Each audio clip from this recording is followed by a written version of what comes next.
Katastrofsiffror ansätter Sveriges coronastrategi på allt fler flanker. Men vems är egentligen ansvaret? Meningarna går isär, som ett smältande isflak. Jag heter Henrik Jönsson och jag är en oberoende libertariansk entreprenör och samhällsdebattör. Sveriges hantering av coronakrisen får nu skoningslös kritik. Hur ser ansvarsfördelningen för Sveriges strategi och genomförande egentligen ut? Prioriterar Sverige verkligen medborgarnas frihet? Och hur skiljer sig krisledarskap från ledarskap i fredstid? Dessa frågor tar jag upp i veckans video. Gillar du mina filmer så hjälper du mig att fortsätta göra dem om du stöttar mig via något av betalningsalternativen här ute till vänster. Det är endast tack vare ert generösa stöd som jag kan fortsätta att producera oberoende och aktuella videokrönikor varenda vecka. Så ett stort tack till de av er som stöttar min videoproduktion. Är du ny här så kan du med fördel dessutom prenumerera på min kanal någonstans här nedanför. Se till att klicka på den där eländiga klockikonen och prenumerera på mitt nyhetsbrev, så missar du garanterat inte när jag släpper nya filmer.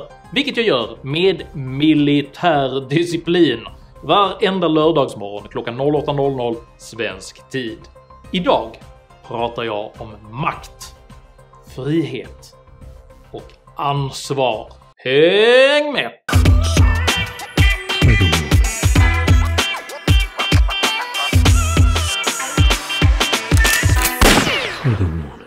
Allt har sin tid. Det finns en tid för allt som sker under himmelen. En tid för födelse. En tid för död. En tid att ta varann i famn. En tid att avstå från famntag. En tid för fred, och det finns en tid för krig. Så lyder ett sammandrag av den gammaltestamentliga boken Predikarens 3:e kapitel. Texten, som tillskrivs kung Salomo, uttrycker sin tids mäktigaste härskares uppgörelse med förgänglighet och död, men visar också tillförsikt och förtröstan inför det faktum att livet obevekligt går vidare. Dessa 3000 år gamla ord om död, uteblivna famntag och krigsliknande undantagstillstånd är påfallande aktuella i en tid präglad av pandemi. Den globala påfrestningen är just nu mycket stor och har allvarliga ekonomiska, sociala och psykologiska komponenter, vilka alla ställer unika krav på hur denna kris hanteras. Många starka röster höjs därför nu i en allt mer kritisk debatt, vilken huvudsakligen kan sägas gälla relationen mellan tre sammanflätade storheter.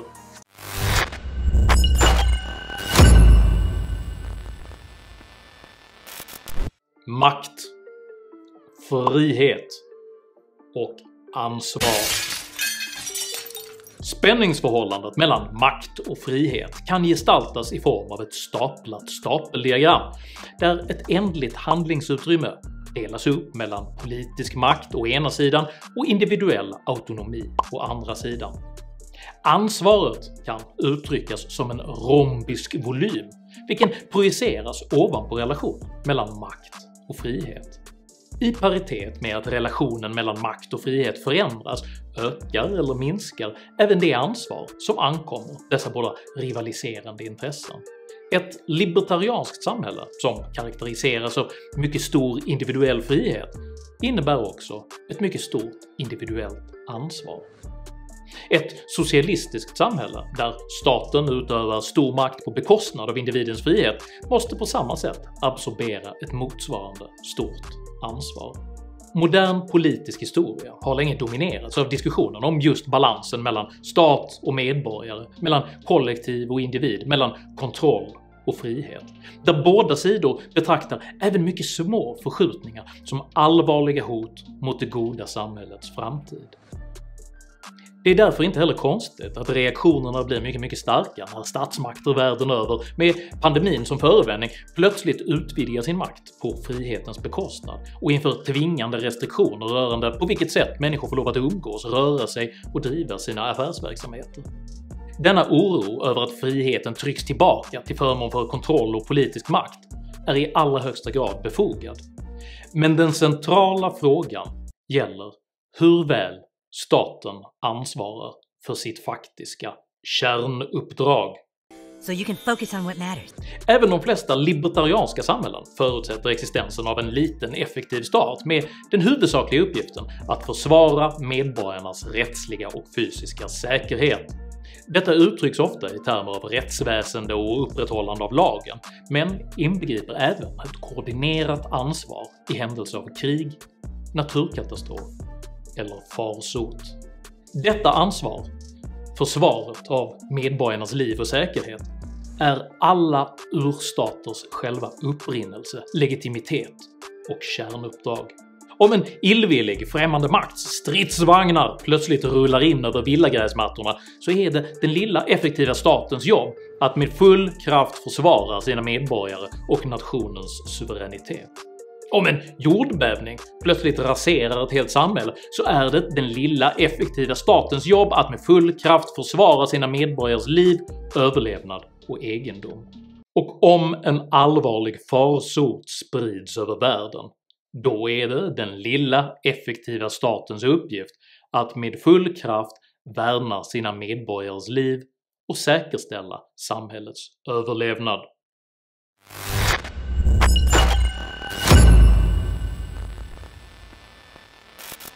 Skillnaden mellan statens kärnuppdrag och andra typer av uppgifter uttrycks mycket väl i författaren och affärsängeln Ben Horowitz' managementbok The Hard Thing About Hard Things. I boken etablerar Horowitz begreppen fredstids-VD och krigstids-VD som förklaringsmodell för hur helt olika typer av ledarskap kan vara nödvändigt beroende på omständigheterna.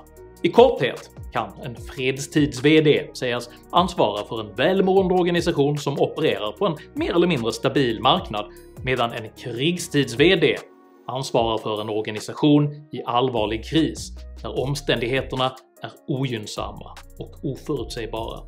En fredstids-VDs ansvar är att tänka långsiktigt, att bygga företagskultur och att minimera konflikter inom verksamheten.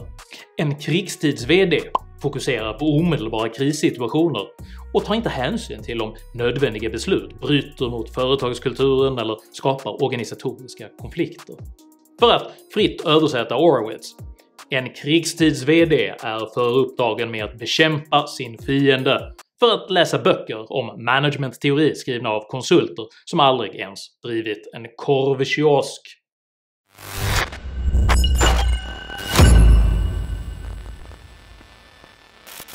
Sveriges ledarskap har de senaste 100 åren uteslutande präglats av vad Horowitz skulle kalla fredstidsledarskap. Det ansvar som den svenska statsmakten tagit på sig är mycket stort, men utgörs nästan uteslutande av så kallade mjuka frågor. Den svenska staten tvekar inte en sekund inför att bedriva social ingenjörskonst och försöka detaljstyra allt från hur människor organiserar sina familjer till hur de tillåts bo, och man talar ständigt i mästrande ordalag om hur Sverige måste gå före i humanitära, klimatmässiga och sexualpolitiska moralfrågor. Att ägna sig åt denna typ av frågor är politiskt tacksamt, eftersom deras betydelse är mycket svår att kvantifiera. De skänker dessutom den politiska makten en lättköpt aura av rättrådig handlingskraft och ger nationen Sverige en kollektiv, illusorisk upplevelse av att vara bäst i världen. Nu tycker jag att vi gemensamt i denna sal sjunger We shall overcome. Samtidigt har regeringen omsorgsfullt upprepat att det är medborgarnas eget ansvar att begränsa just pandemin, och att den svenska modellen bygger på individens okränkbara frihet. Denna plötsliga vurm för svenskarnas autonomi och frihet gäller dock endast ansvaret för just pandemin, medan exempelvis följande förbud betraktas som helt oproblematiska: alkoholförbud, ankringsförbud, anläggningsförbud, avloppsförbud, avverkningsförbud, badförbud, balkongförbud, ballongförbud, besöksförbud, bevattningsförbud, bilförbud, båtförbud, cykelförbud, campingförbud, dansförbud, demonstrationsförbud, diskrimineringsförbud, eldningsförbud, etableringsförbud, exportförbud, importförbud, fiskeförbud, flaggförbud, flakförbud, flygförbud, flyttförbud, grillförbud, handelsförbud, häst Näringsförbud, inköpsförbud, inreseförbud, utreseförbud, jaktförbud, fotorförbud, klättringsförbud, kontaktförbud, körförbud, köttförbud, landningsförbud, leveransförbud, låneförbud, marknadsförbud, maskeringsförbud, mobilförbud, motorcykelförbud, mötesförbud, näringsförbud, områdesförbud, parkeringsförbud, platsförbud, protestförbud, provisionsförbud, publikationsförbud, publikförbud, reklamförbud, reseförbud, rivningsförbud, rökförbud, serveringsförbud, skolförbud, skoterförbud, spelförbud, strejkförbud, sångförbud, tillträdesförbud, tjänsteförbud, tobaksförbud, trålningsförbud, tältförbud, uppehållsförbud, utförselsförbud, införselförbud, utegångsförbud, vinstförbud, visningsförbud, vistelseförbud, vitesförbud, zonförbud, ämbetsförbud, övergångsförbud och överklagandeförbud. Men rörande pandemin, då är svenskarnas frihet och autonomi en okränkbar rättighet. Gränsen för vad den svenska staten anser sig kunna ta ansvar för går oförhappandes just där statens själva kärnuppdrag om att värna liv och trygghet börjar. Hantera en global farsot med aldrig tidigare skådade egenskaper, det fixar svenskarna med frivillig social distansering och individuellt ansvarstagande. Låta restauranger leverera hem vin till maten under pandemin?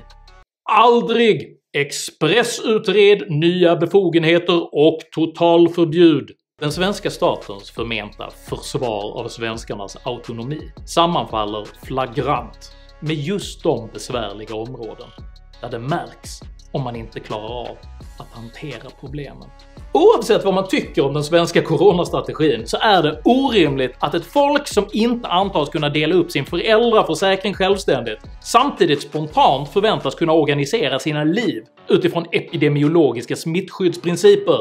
Kort sagt tvekar den svenska statsmakten inte en sekund med att både underkänna medborgarnas förmåga till självbestämmande och med att reglera deras liv ner i minsta detalj.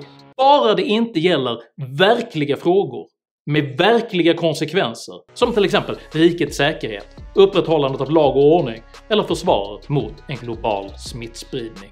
Det är som att den svenska staten klippt bort sitt enda verkliga uppdrag och knuffat över detta på folket, för att istället kunna ta makten över allting annat som man inte borde lägga sig i.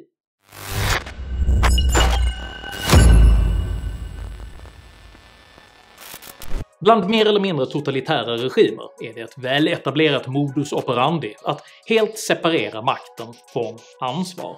I Ryssland har exempelvis president Putin varit noggrann med att delegera pandemiansvaret till lokala ämbetsmän, medan han själv behållit den beslutande makten. På samma sätt undvek Folkrepubliken Kinas högste ledare Xi Jinping initiellt att låta sig kopplas till pandemihanteringen alls, men han tog ändå åt sig äran så snart de åtgärder som togs visade sig vara framgångsrika. Den svenska strategin speglar detta beteende i ett mikrokosmos. Hela våren gömde sig regeringen bakom Folkhälsomyndigheten, tills siffrorna under sommaren kortvarigt såg lite bättre ut, varpå statsminister Stefan Löfven stolt fastslog att Sverige valde rätt. När smittspridningssiffrorna sedan exploderade igen gick man istället snabbt över till att skylla på regionerna för att de inte tagit sitt ansvar. Jag är förvånad över, på riktigt, att inte regionerna tog sin del.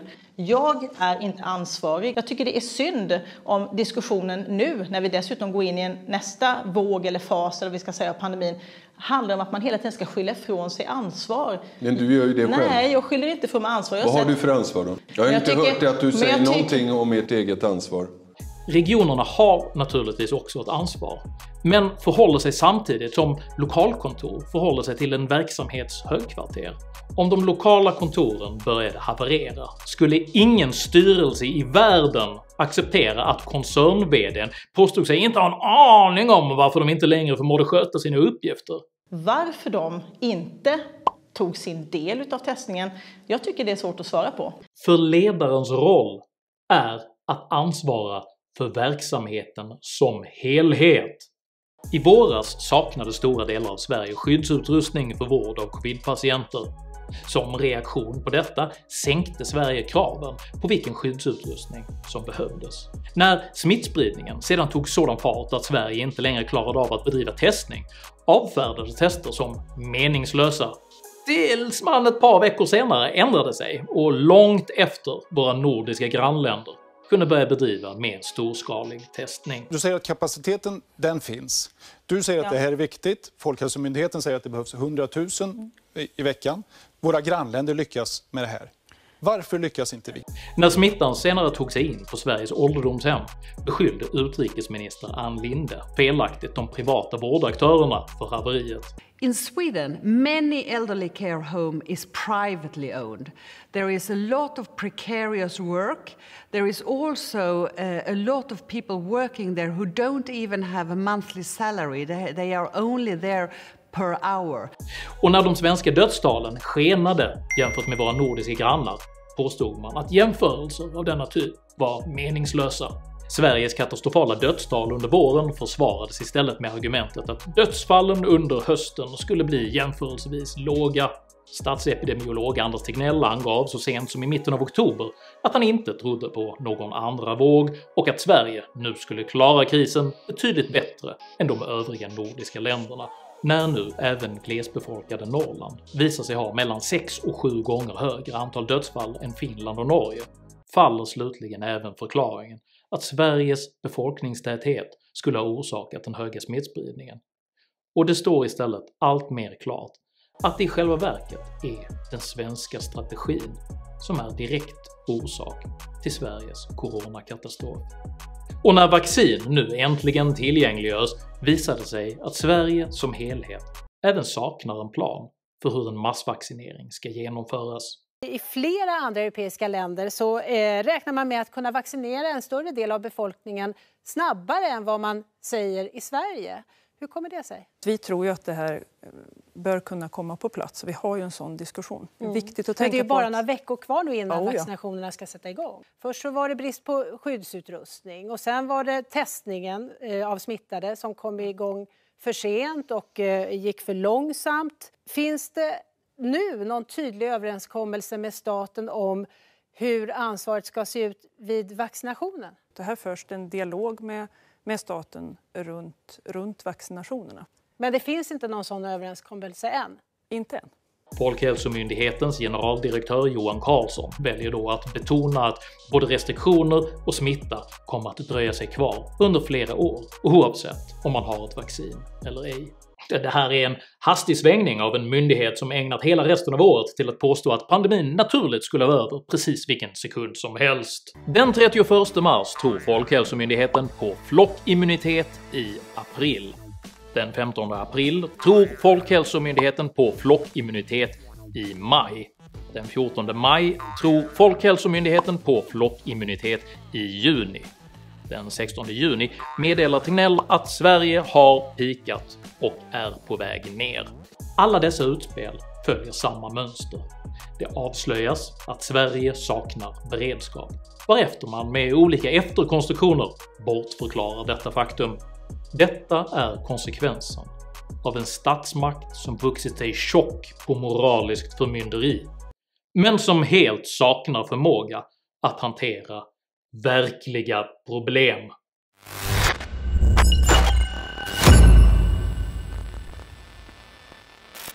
På samma sätt som med pandemin lokaliseras faktiskt allt ansvar som staten inte är beredd att ta hos medborgarna själva. Sveriges skenande kriminalitetsutveckling kopplas exempelvis till medelklassens nyttjande av svartjobb. För det är ju så att om du handlar spriten på Närlivs eller åker taxi för 59 kronor eller klipper det för 50 kronor, då är du i själva verket en del av den organiserade brottslighetens näringskedja. Och då är det väldigt svårt att sedan ondgöra sig över hur våld och kriminalitet breder ut sig. Sveriges havererade integrationspolitik kopplas till strukturell rasism hos den svenska medelklassen. Vi lever i en ny kolonial tid där den strukturella rasismen dominerar både globalt och lokalt, även i Sverige. Och när Sveriges aparta coronastrategi nu gett oss det sämsta av två världar, med både allvarliga ekonomiska konsekvenser och unikt höga dödstal, då framhålls strategin ändå ha varit rätt, men att det är medborgarna det är fel på. Vi bevittnar nu resultatet av ett decennier långt vanstyre av Sverige, där, för att använda Ben Horowitz begrepp, en krigstidsliknande situation konsekvent har hanterats av ett fredstidsmanagement. Alltså, detta är den politiska motsvarigheten till en stridsledning som är jätteduktig på att skicka kravmärkt ansiktskräm till sina soldater, men som saknar kapacitet att förse dem med både ammunition och mat. Men det mest makabra med den svenska situationen gäller ytterst varken bristen på ledarskap eller dess tragiska konsekvenser, utan att stora delar av Sveriges befolkning är så övertygad om att allt Sverige gör är rätt, att de i princip är beredda att gå i döden för att försvara det. Most of these people are not ready to be unplugged, and many of them are so inert, so hopelessly dependent on the system that they will fight to protect it. Detta Stockholmssyndromsliknande beteende förklarar både personkulten runt Anders Tegnell och regeringens ännu relativt höga förtroendesiffror, men har avsevärt djupare rötter än politisk lojalitet. Att plötsligt behöva tvivla på den statsmakt vilken generationer av svenskar identifierat med sitt mest primala behov av ordning och trygghet är nämligen ingen politisk fråga, utan en personlig och existentiell kris.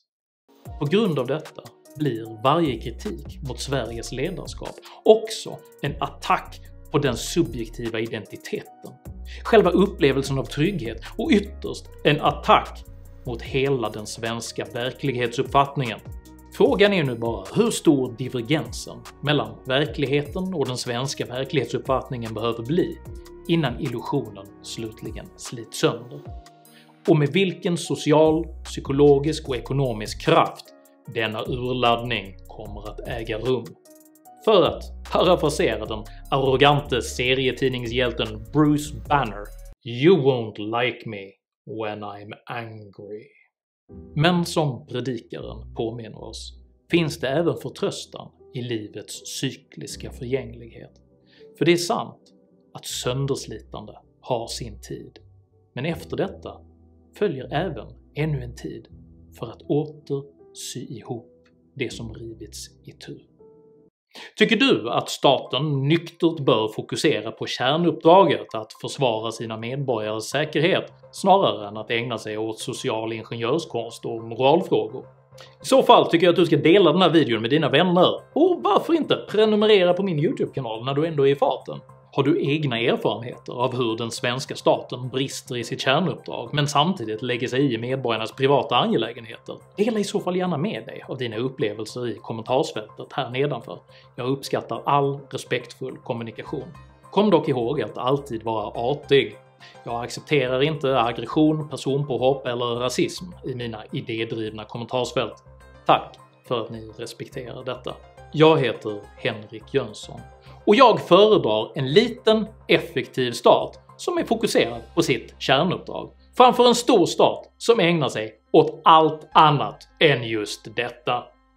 Tack för mig, och tack för att ni har lyssnat.